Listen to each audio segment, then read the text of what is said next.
Have you ever walked into a room full of people and felt like you had to put on a mask just to fit in? Have you ever handed out business cards or shook hands at a networking event and felt like none of it really meant anything? If you're tired of small talk that leads nowhere and relationships built only on what you can offer, not who you truly are, this message is for you. In a world obsessed with status, likes, and surface-level interactions, building real connections can feel almost rebellious. But what if networking didn't have to be fake? What if being honest, grounded, and intentional was the real secret to powerful relationships? Before we dive in, don't forget to subscribe for more deep insights into Stoic living and modern self-mastery, because your time and your mind are too valuable for surface-level success. 1. The problem with modern networking. Let's be real. Most people network like they're actors auditioning for a role they don't believe in. They walk into rooms rehearsing lines in their heads, measuring every word and gesture to sound more impressive than they actually feel. It's less about building bridges and more about fitting into an image of success they think others want to see. But here's the catch. That image is usually false. When everyone is trying to be what they think the room wants, no one is actually being anything real. They exaggerate their success, laugh at things they don't find funny, and pretend to be interested when they're only thinking about what they can gain. This kind of interaction is a performance dressed up as connection. It's rooted in insecurity, the fear that who they truly are isn't enough. So people inflate their stories, drop names, and feign enthusiasm, hoping that it will be reciprocated. But people can sense when you're not present. There's an invisible wall when two people talk, but neither is really being themselves. That wall blocks trust, and without trust, there's no foundation for anything meaningful. This isn't connection. It's performance. A connection happens when two people meet as equals, not when one tries to win the other over with status, charm, or false humility. A performance, on the other hand, is about managing impressions. It's fundamentally selfish. Its goal isn't understanding, it's manipulation. It's about getting something, a deal, a contact, a social advantage. That's not networking. That's posturing. And like any performance, it's exhausting and unsustainable. The emotional toll of pretending is high. It drains energy, increases anxiety, and erodes self-respect over time. The more we pretend, the more disconnected we feel, not just from others, but from ourselves. We start losing track of who we are behind the mask. That's why many people feel lonely even in a crowded room. They've replaced being with appearing. And sooner or later, that hollow space becomes unbearable. The Stoics taught us to live in accordance with our true nature. That means being honest, not just in words, but in presence. To the Stoics, pretending to be something you're not is a violation of your reasoned nature. Marcus Aurelius, Epictetus, and Seneca all emphasized the importance of aligning your outer actions with your inner truth. You don't have to boast or posture if you understand your worth. You just have to be consistent, internally and externally. And that consistency creates integrity.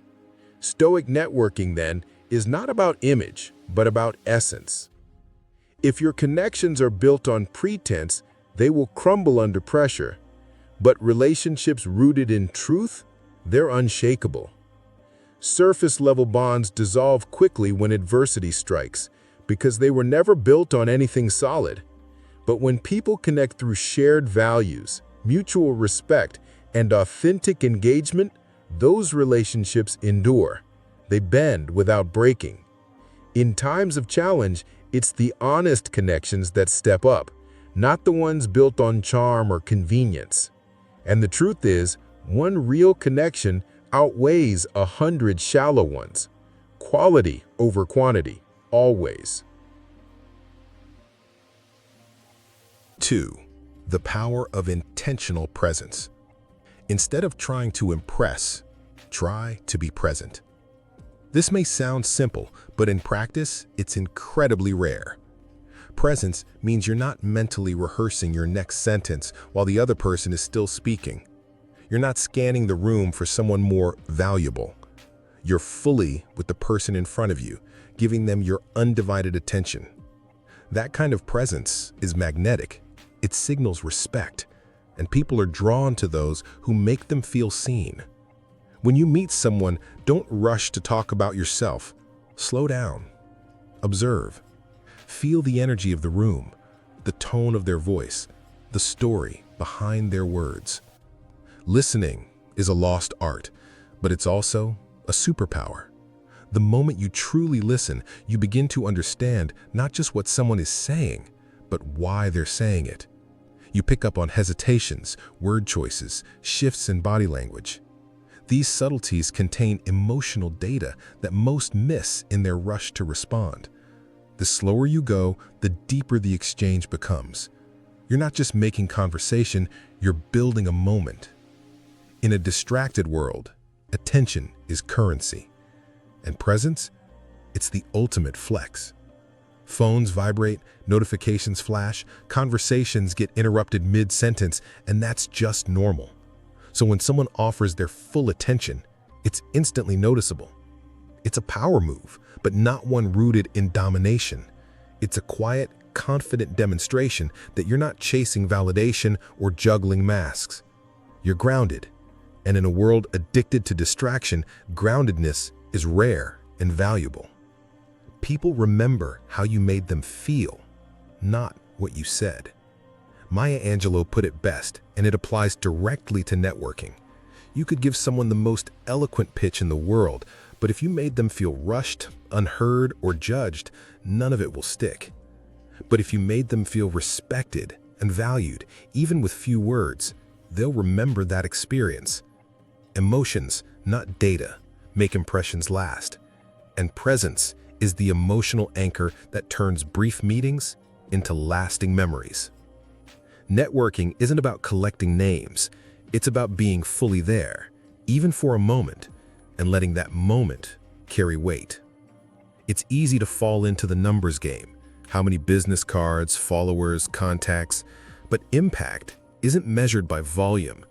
It's measured by depth. A 5-minute conversation that leaves someone feeling truly understood will do more for your network than 50 superficial exchanges.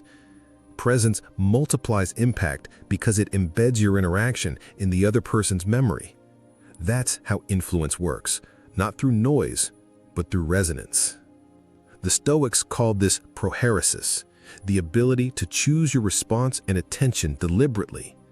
Practice this, and your presence will speak louder than any pitch.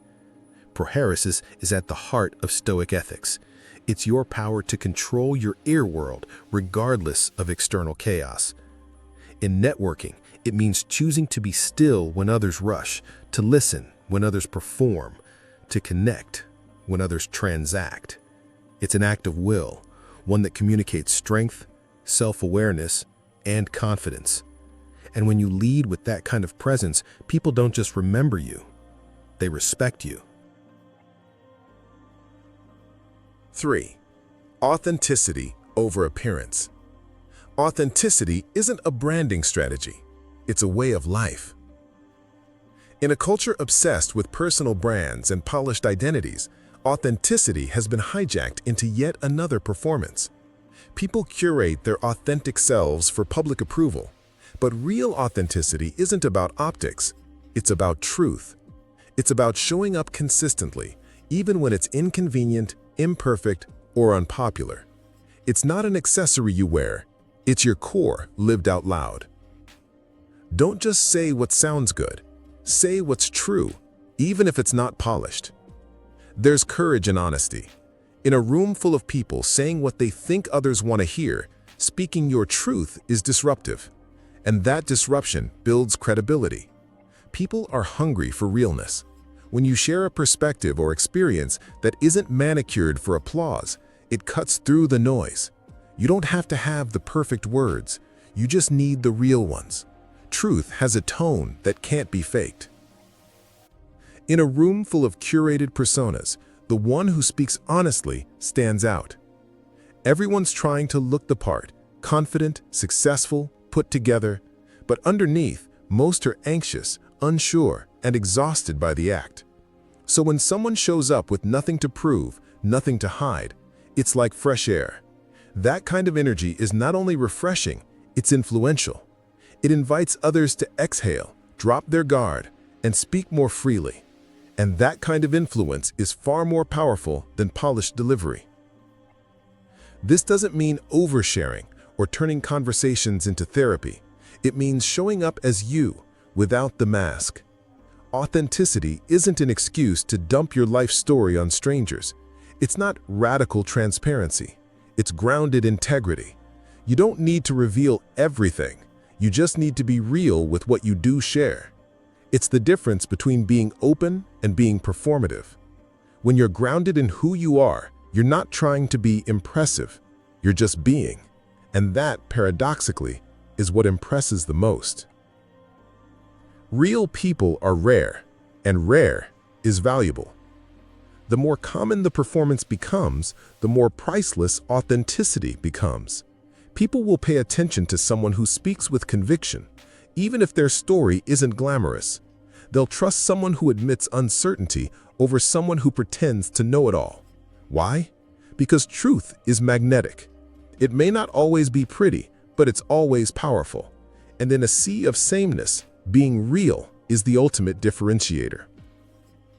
When you lead with authenticity, you give others permission to do the same. That's where real connection begins. People want to feel safe enough to be themselves, and that safety starts with someone going first. When you drop the act, you invite others to drop theirs. That mutual vulnerability is the soil where trust grows. That's not just good networking, it's good humanity. The more we normalize honesty over image, presence over pretense, and character over charisma, the deeper and more resilient our relationships become. 4. Listening as a superpower. Most people listen just enough to respond, not to understand. They nod, interject, or prepare their comeback while the other person is still speaking. This kind of surface-level attention creates conversations that go nowhere, leaving both parties feeling unheard.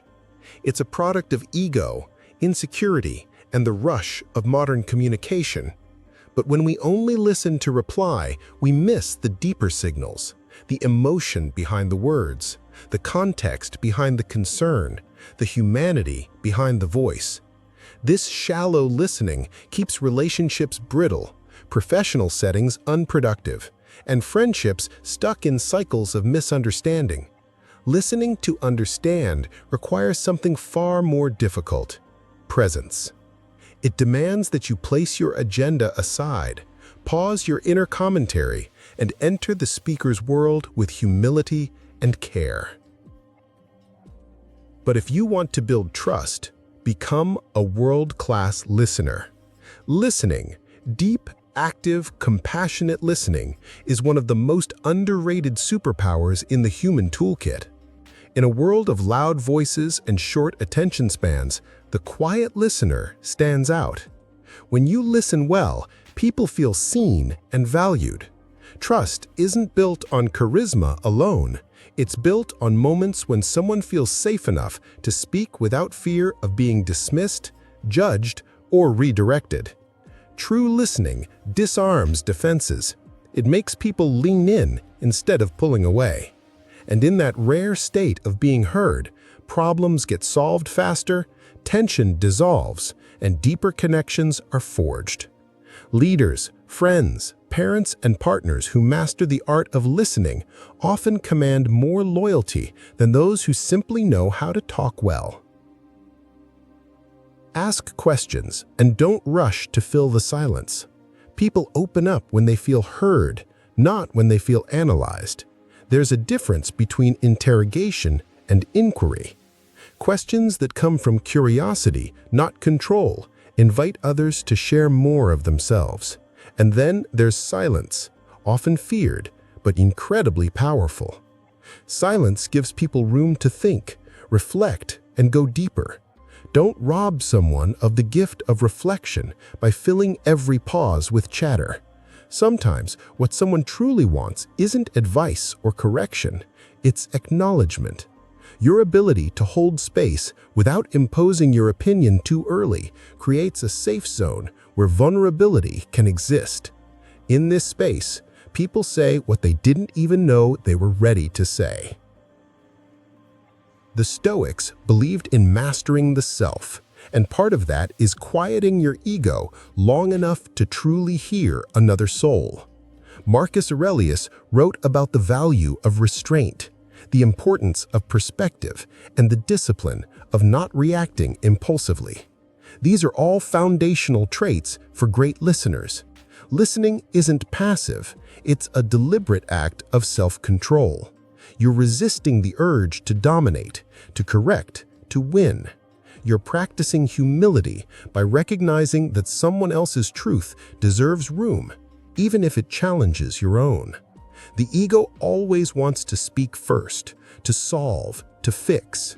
But the Stoic knows that power lies in stillness, in being unmoved, and in listening, not just with the ears, but with the heart.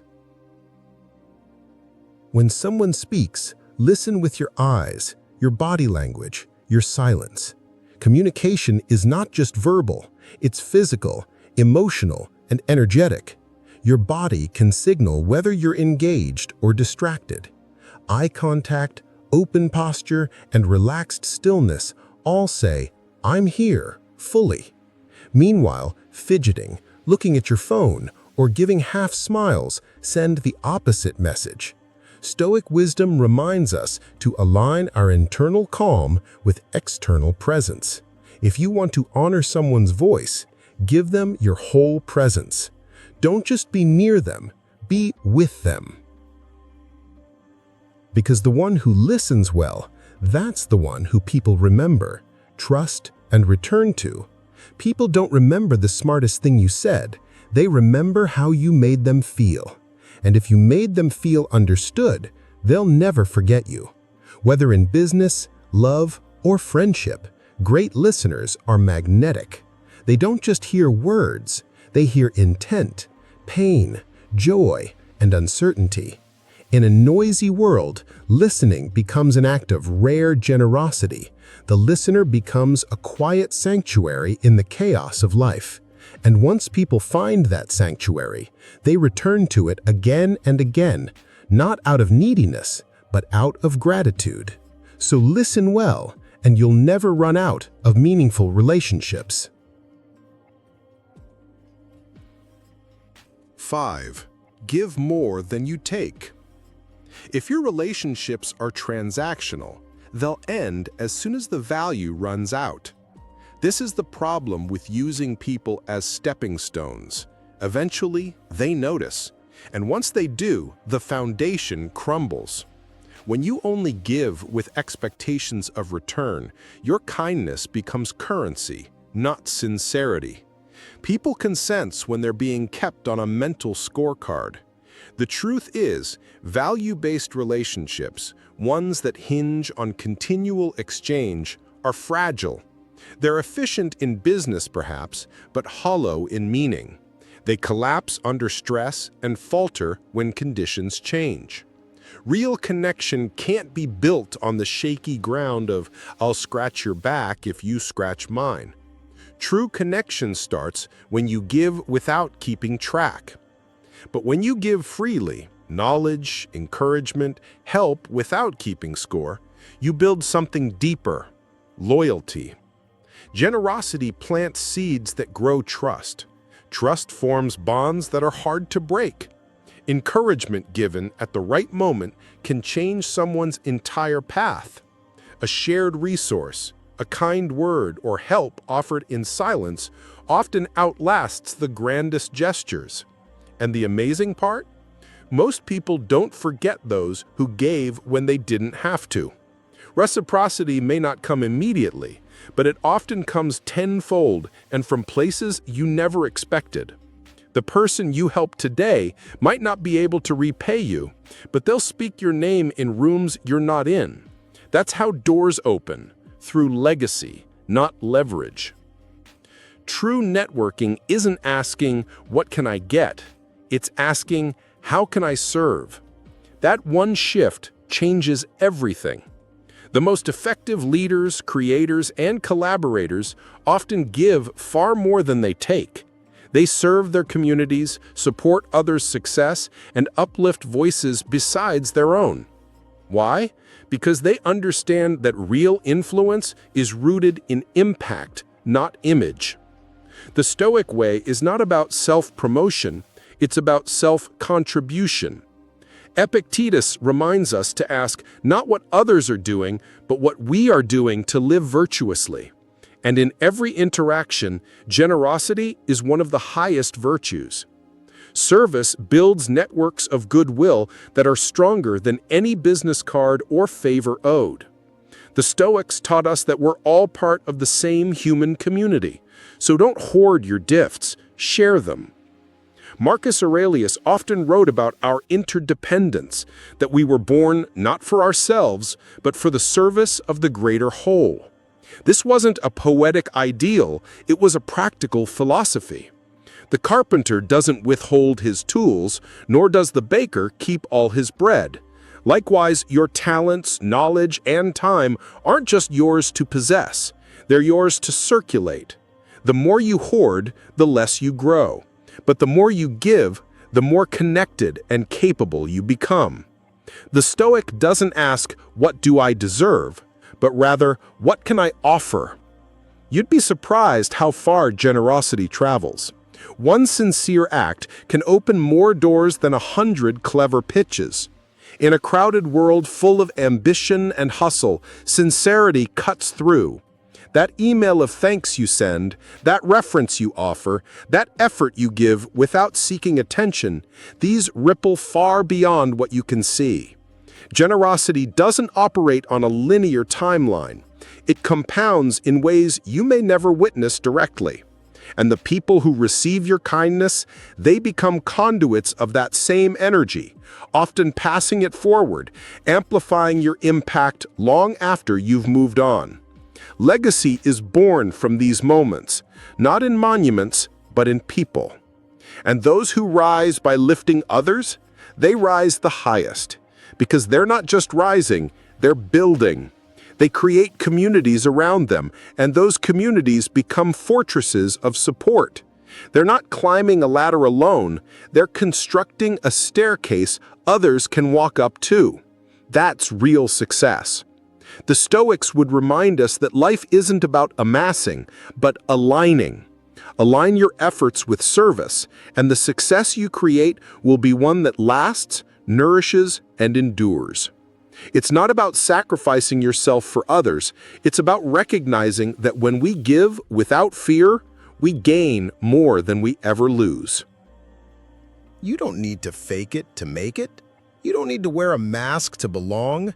Your greatest asset is your integrity, because in a world full of noise, truth has a voice that echoes. Build relationships slowly, listen deeply, show up honestly, and most importantly, be the kind of person you'd want to meet. Thanks for watching. If this message resonated with you, hit that subscribe button, share this with someone who needs it, and keep walking the path with purpose. Real connection isn't built in the spotlight, it's built in silence, in sincerity, and in the strength of your character.